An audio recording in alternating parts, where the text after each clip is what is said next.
Hi everybody, welcome to topic 8.4, calculating depreciation. In this video we're going to be talking about how to calculate depreciation using the straight line method. So just a quick review, the idea of depreciation is how to match up the costs of long-term assets like fixed assets like machinery, cars, vehicles, delivery trucks, factories, stuff like that are tend to use over many years against income that is made in different years. And so we're going to go through that process and see how that works. So a couple of things that we need to start with. First of all, our purchase value. In this case, we're going to do a car, which we would expect to have for several years. And so in this case, the important details that we're going to need. First of all, the purchase value. The purchase value of the car is $32,000. The salvage value, or what we expect to get from the car when we sell it, is going to be, in this case, $2,000. And then we expect to have the vehicle over a 10-year period.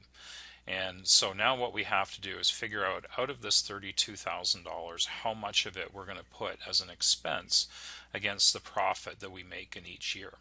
And so what we do then, recalling our formula from the theory, is we take our purchase price, which is the $32,000, subtract the residual value, and then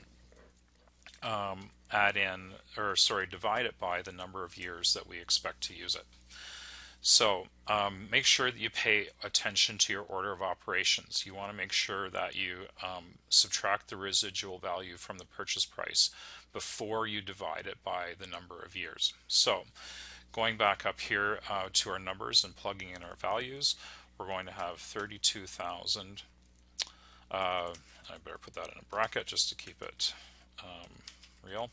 32,000 minus $2,000, close the bracket, and divide that by 10.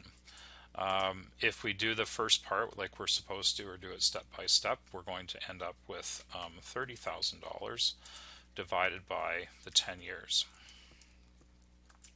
That means once we do the math, 30,000 divided by 10 means that we will have our annual depreciation will be equal to $3,000. So just to wrap this up nicely mathematically, we would put in our conclusion statement and say, therefore, our annual depreciation for the car will be $3,000 per year. And that's kind of implied in the fact that it's the annual depreciation, but just to make it really clear. All right, so that is the extent of this video. Just to show you the calculations. The next video we're going to show in the series will be using the declining balance method, and then in the third one we will show you what to do for part years and then how to account for the depreciation.